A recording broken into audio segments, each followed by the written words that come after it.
I went ahead and asked ChatGPT, what's the average retirement account balance by age? And the results are surprising. Now, I know you could all look this up in 10 seconds, so that's not rocket science. I'm going to give you my insight on this because there are some things that I think will surprise you. My name is Taublieb. I am a certified financial planner, host of this podcast, the Early Retirement Podcast, and Chief Growth Officer at Root Financial, where we help people optimize what they've worked so hard for and get the most life out of their money, especially around an early retirement in most cases. So with this being said, I'm going to go ahead and just read what is literally the different account balances by age, and then give you some surprising statistics here, in addition to my insight from our clients who are here at Root Financial. So I'm going to go ahead and read this list here. You can see it on my screen if you're watching on YouTube. So for those under 25, average balance is $6,300. The median balance is $1,400. A kind reminder for all of you, I'm putting you back to high school real quick. Average is skewed by those high balance savers. The median shows what a typical saver has. So if you remember median, going back to school, remember you'd cross out kind of the sides, then eventually you get to the middle, versus average is where you take it all and then divide it. This is why median is more appropriate. But regardless, I'm going to give you both. So from 25 to 34, 37,000 is the average, 14,000 is the median. From 35 to 44, 97,000 is the average, 36,000 is the median.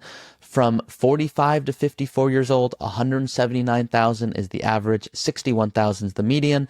From 55 to 64, 256,000 is the average, and 89,000 is the median. And above 65, we're at 280,000 average, 100,000 median.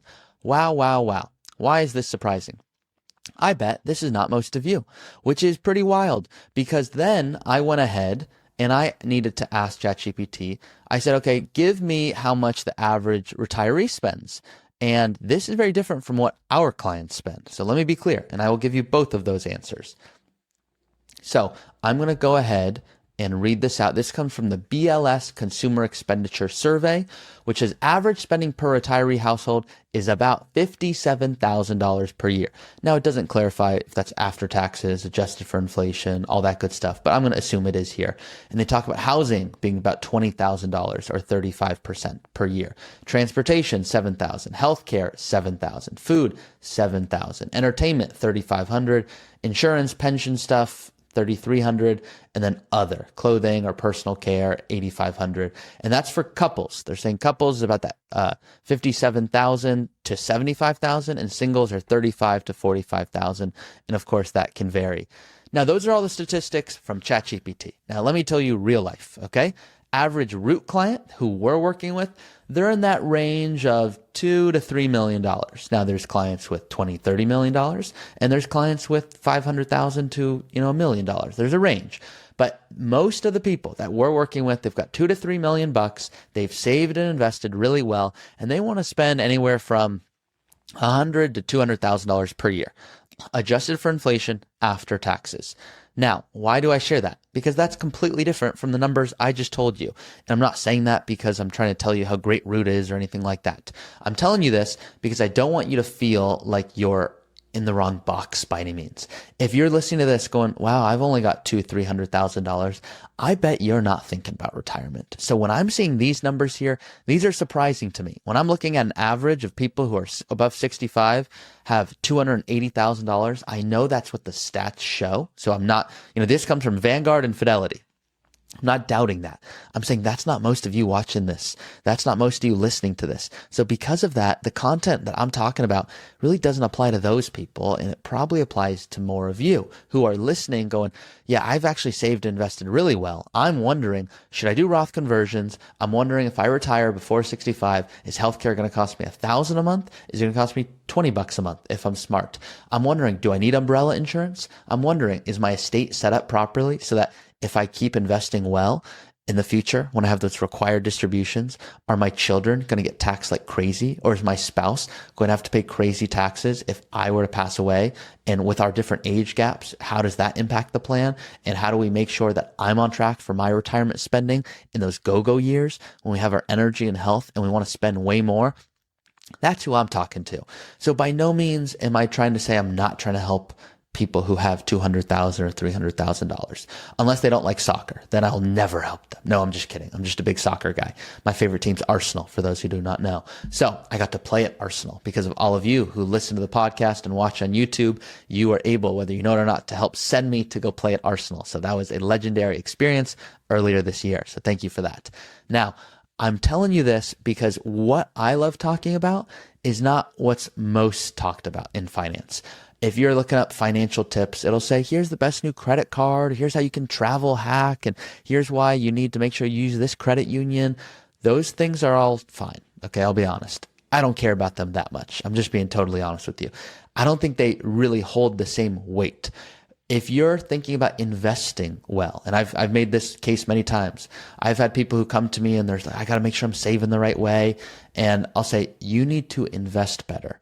At your stage of life, if you have $1 million and you're 55 and most of your money is in super conservative assets and you're getting 2% growth or $20,000 a year versus getting 10% growth at $100,000 per year, that's way more valuable than you trying to save or max out your 401k and put 30,000 in your account. It's the exact opposite when you're early on in your career. When you're 20 years old, I want you to max out your 401k because if you get a 10% return on $1,000, that's $100. That doesn't really change your financial strategy. So investing the right way, understanding how much should be in dividend paying companies, how much should be in small caps or international or real estate or value. That's where there's a ton of value. Tax planning, Roth conversions, estate planning, insurance. I need to protect against what you've worked so hard to accumulate. You're entering a different ball game. If you've just had the S&P 500 as an example, it's pretty simple. You add more money to the S&P 500, then eventually you retire. And I see people who just have the S&P 500. And I see people who have to go back to work. And you don't want to be those people. And what happens in those cases are people, they're continuing to have what's worked well for them so far.